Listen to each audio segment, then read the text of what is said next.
Hey dance family, welcome to my weekly series, The Rest of the Story, where I unpack the lives of dance legends who changed the game, made an impact on the art form that really has stood the test of time.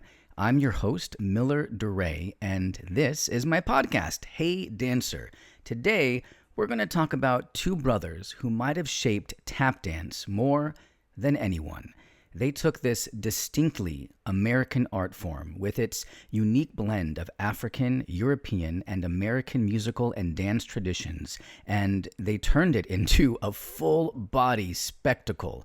Self-taught kids who faced down odds and racism to leave the world speechless. But before I get into it, I just want to thank you for being here, and I'd be honored and super grateful if you subscribed if you're watching on YouTube. Hit that notification bell so you are alerted the moment a new episode drops. Leave a comment, give the video a like. If you're watching on Spotify, leave a comment there. That would be super cool to see. And if you're listening on Apple or anywhere else, make sure you're following and rate and review the show. It means a lot to me. Okay, let's dive in. We step into Philadelphia in the 1910s. A little boy is growing up with his parents who happen to play in the orchestra pit at the Standard Theater, a hotspot for black performers. His mom is on piano, his dad is on drums, and he's right there with them, tagging along to watch the shows. He's a little kid, just a toddler, sitting front row, eyes wide, on stars like Bill Bojangles Robinson, tapping smooth and sharp across the stage, moves unlike anything he's ever seen. They're having fun up there. I'd like to do that, he thinks. By the time he's 5 or 6, acts like Buck and Bubbles hit the circuit too, flipping and spinning wild, and he is soaking it all in. Then, when he's 7 years old, his little brother arrives. And before long, baby brother is watching too, picking it up fast. No teachers, by the way, just raw talent and a dad who throws advice from time to time, like, don't look at your feet, entertain the audience, not yourself. A few years later, they team up with their sister Dorothy, who's a bit younger than the older boy, and they make a trio. They start hitting local stages like the Pearl Theater and even a radio gig, the Horn and Hard Art Kiddie Hour, a kids' talent show out of Philly and New York where they dance live for big broadcast crowds. They leap, split, and tap, arms swinging, full body moves so fresh, folks cannot take their eyes off them. By 1928, they're 14 and 7, and Sister Dorothy has tapped out. Pun intended. She's worn thin by the late nights. Their parents take the reins, managing the duo as they tear through vaudeville circuits, Philly, New York, anywhere the road leads. It's endless gigs, legs always moving, building a name step by step. Then 1932 rolls around. A promoter saw them dance and said, "Listen, I want to bring you to New York City to perform at the Cotton Club." And so a new era begins. They're 18 and 11 years old now, stepping onto Harlem's Cotton Club stage, a glitzy, whites-only hotspot where black talent shines but can't sit with the crowd. Velvet curtains, cigarette smoke, jazz humming, and these two billed as the showstoppers. They twist, tap, leap over each other to Cab Calloway's Bugle Call Rag, one of many numbers they turned into pure magic, backed by legends like Duke Ellington's orchestra on other nights. They're the only black act allowed to chat with patrons after, a rare nod to their pull in a segregated world. That same year, they film Pie Pie Blackbird with U.B. Blake's jazz band, a short that pops with energy. Life is a whirlwind for them. Get this, Cotton Club gigs end at 5 a.m. They sleep till about 2 or 3 p.m., get tutored to keep up with school, then ride back in a chauffeured limo for midnight shows. My gosh, these kids are riding a wild wave. Stars on the rise. Speaking of which, in 1934, producer Samuel Goldwyn, yeah, that guy from Metro-Goldwyn-Mayer, aka MGM, catches the brothers at the Cotton Club and signs them for Kid Millions, a musical comedy film. They're 20 and 13 years old, hitting Hollywood. One day on the lot, they bump into none other than Fred Astaire working on Top Hat. We watched him sync his steps, the older brother once remembered. Mom had her camera, so we said, Fred, let's do a time step together. We went outside, danced. He was grinning ear to ear. It was so much fun. Yup, their mom filmed it. A moment of dance legends coming together and caught on film forever. By the way, I have a lovely full circle moment with Fred Astaire and these brothers coming up in the outro, so make sure you're watching or listening all the way through. Now, Broadway calls in 1936. Agent John Murray Anderson sees them at the Lafayette Theater and books them for Ziegfeld Follies at the Winter Garden. They're sharing the stage with icons like Fanny Brice, Bob Hope, Josephine Baker, and every night they bring the house down. 6 curtain calls in Boston once. Now that's a tough act to follow indeed. Then, in 1937, they land a gig in Babes in Arms, a Broadway musical about kids putting on their own show. They're booked as a dance act, and George Balanchine, ballet's big name, is brought in to choreograph it. While he's working with them, he catches their leaps and splits in rehearsals, moves so sharp, so high. To him, they scream ballet. So he asks if they have ballet training, and they say, nope.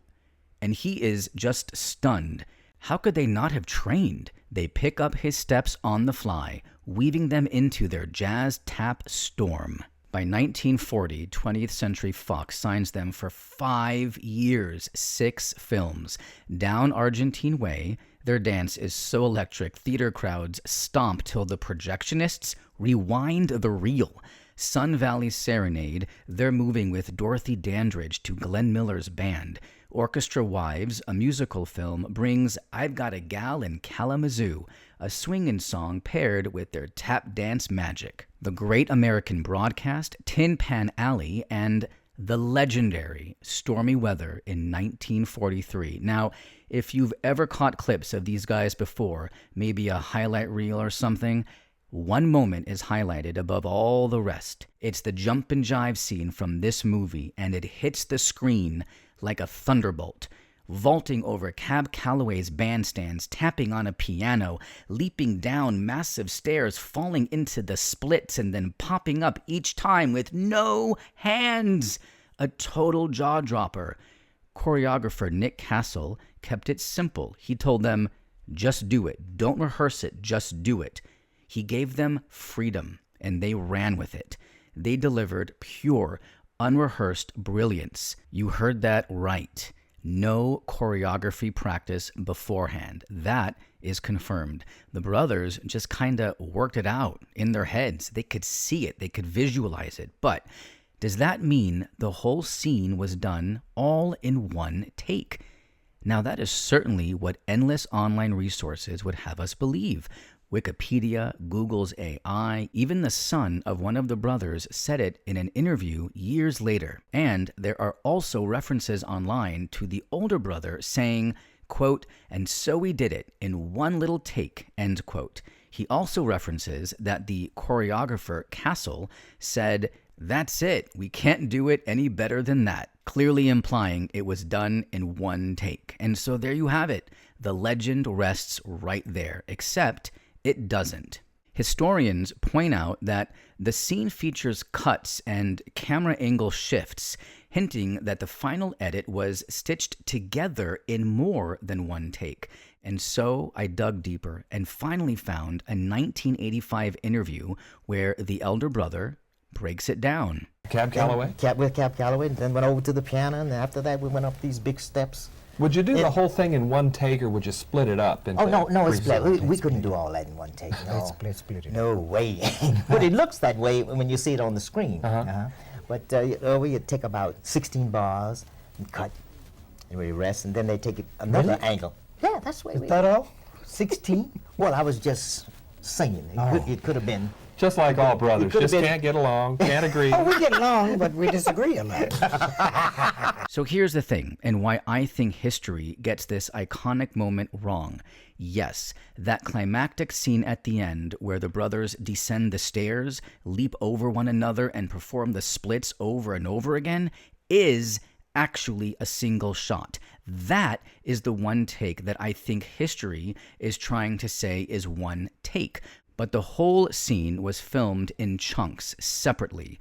And maybe those chunks were also done in one take, which is all obviously ridiculously impressive, and perhaps why the rumor about it all being in one take got kind of muddied. Regardless, hopefully this puts an end to the mystery and confusion. It's crucial to note, studios filmed their scenes as standalone segments, self-contained, no dialogue, all dance, designed to be cut out of the movies entirely. But why? Well, so Southern theaters could erase them without a trace, a cold nod to the times, the grips of racism. If you were black, you felt it, they once said, and yet they remained grateful, humble, thrilled to just work, to let their brilliance burn through. In 1948, they finally dance with a white star, Gene Kelly, in The Pirates. The number, Be a Clown, a fast, athletic dance, no tap shoes, all power. I've got a fun anecdote about this performance in the outro also. They perform all over the world too. South America, Africa, Europe, dancing for King George VI at the London Palladium, 9 U.S. presidents over the decades. Awards pile up. Kennedy Center Honors in 1991, a Walk of Fame star in 1994, a Tony in 1989 for the elder brother for choreography for Black and Blue, a Broadway tap musical. They would go on to teach dance icons also like Debbie Allen, Michael Jackson, and Janet Jackson, who actually had them cameo in her music video for All Right. Their legacy, they wove tap into the soul of American movement. We put style in it, bodywork, not just feet, they once said. Mikhail Baryshnikov calls them the most amazing dancers he's ever seen. Two self-taught brothers, grit and grace, flipped dance forever. Their names, Fayard and Harold, better known to the world as the Nicholas brothers. And now you know the rest of the story. All right, Dance Fam, another episode, another story of dance legends who made such an extraordinary impact.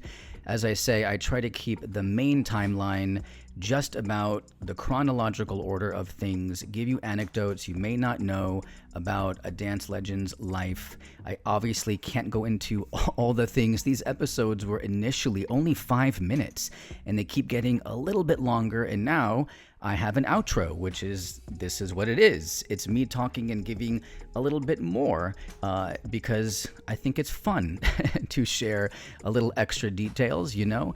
Before I get into a couple of those things, I just want to say, hey, if you enjoyed the show, do me a favor, share it, subscribe, hit that notification bell, and like and comment and rate and review wherever you're watching or listening. And I don't think I've mentioned this yet, but my show, the last couple of weeks, has really gotten some traction and some lovely attention here on YouTube.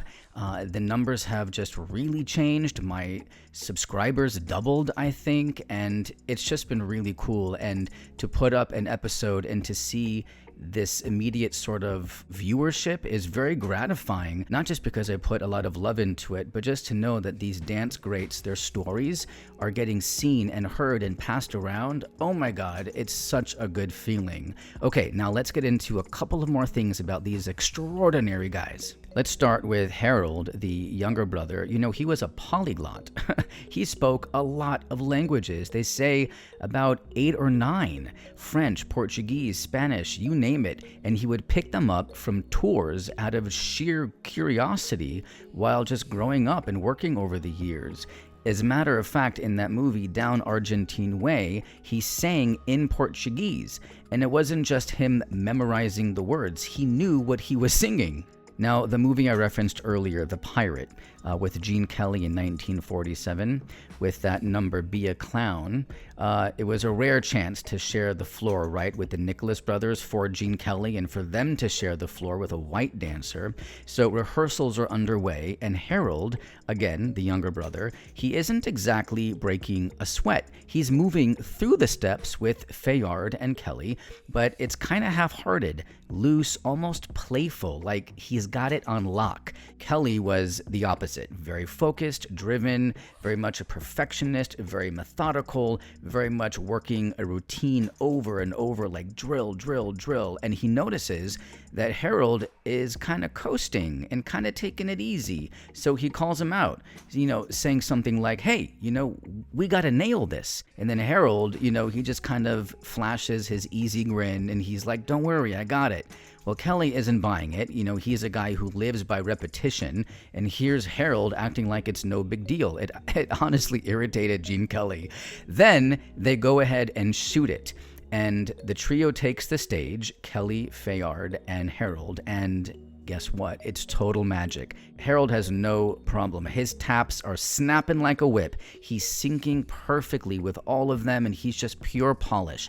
They're flipping, spinning, trading beats, all effortless, no hiccups.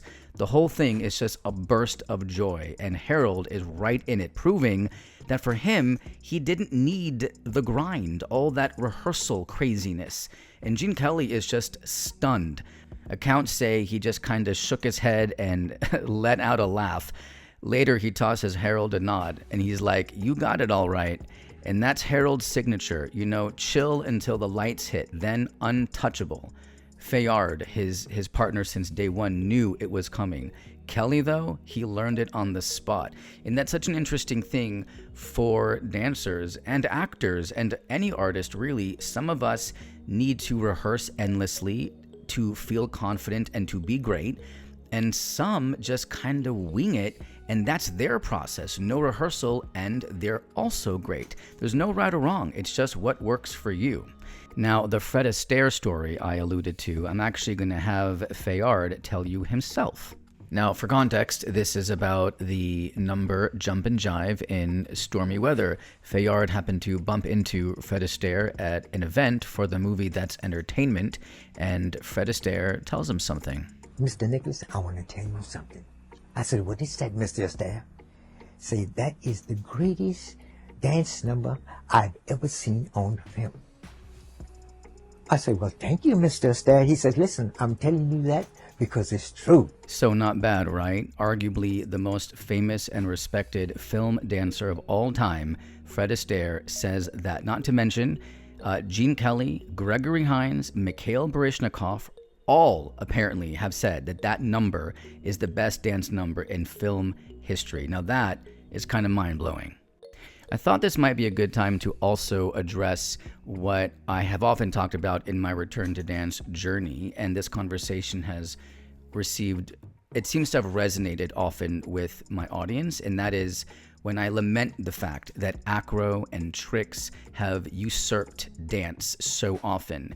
You watch a dance competition, and it might be jazz or lyrical or contemporary, and it's just 50% or more, a bunch of tricks and acrobatics that have nothing to do with the story they're telling. It's not flowing, there's no musicality, there's no artistry. And sometimes over the years, people have said to me, yeah, but the Nicholas brothers also did acro. And I'm like, no. Hopefully, watching this video very clearly demonstrates, although unfortunately I cannot play audio because then, it's like I don't own the rights and it's a whole thing. But hopefully, even by watching, you can gather that these geniuses of dance, through their acro and tricks, were always telling a story. It was like a cohesive performance. There was musicality, there was flow, there was artistry behind the acrobatics and the tricks and the maybe tumbling they did here and there. Do you know what I'm saying? It's very much not the same thing. Everything that these guys did, you watched them and you felt the rhythm and the music behind all of it, not just the tapping and not just the tricks and the acro.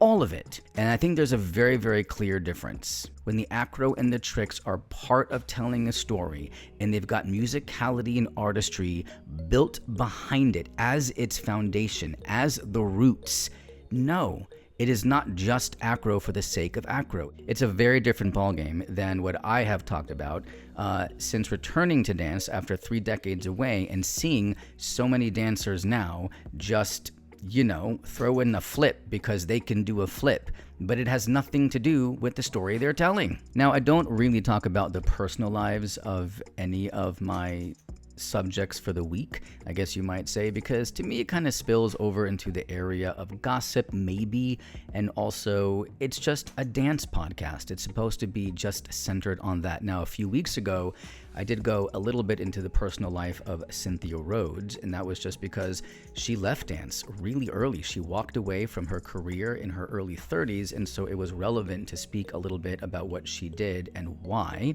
But today I will just say that the younger brother, Harold, he fell in love with Dorothy Dandridge, a major star in her own right, with a voice and a presence that just lit up rooms, and they got married in 1942. And for a while, it was electric. They had onstage chemistry spilling into real life. They had worked together, and it was a love that felt really like one of their wild routines. But Harold, to be honest, he just couldn't stay grounded. He had affairs. They started creeping in, and it chipped away at what they had. And by 1951, their marriage crumbled. Years later, he owned it. A 1990s interview, he said he regretted the cheating, the way he'd let her down. "I messed up," he admitted, his voice really heavy with hindsight and regret, and he wished that he had held on tighter to what they had built. The older brother, Fayard, his story has its own twists. 4 marriages paint a picture of a man who was always searching and kind of restless until he found his footing. His 3rd marriage with Barbara January in 1966, who happened to be a dancer herself, was a relationship that really clicked. They carved out a steady life together over 30 years of calm amid his whirlwind past, until she passed away in 1998, which hit him really hard. But in 2000, at 85 years old, he married Catherine Hopkins. It was a quieter love, an anchor that carried him through his final years until 2006. And through all the chaos, love lost, found again, lost again, they always kept dancing. It's what held them together, what still echoes when you hear their names. All right, dance fam, that's all I got today. Until next time, thanks for being here.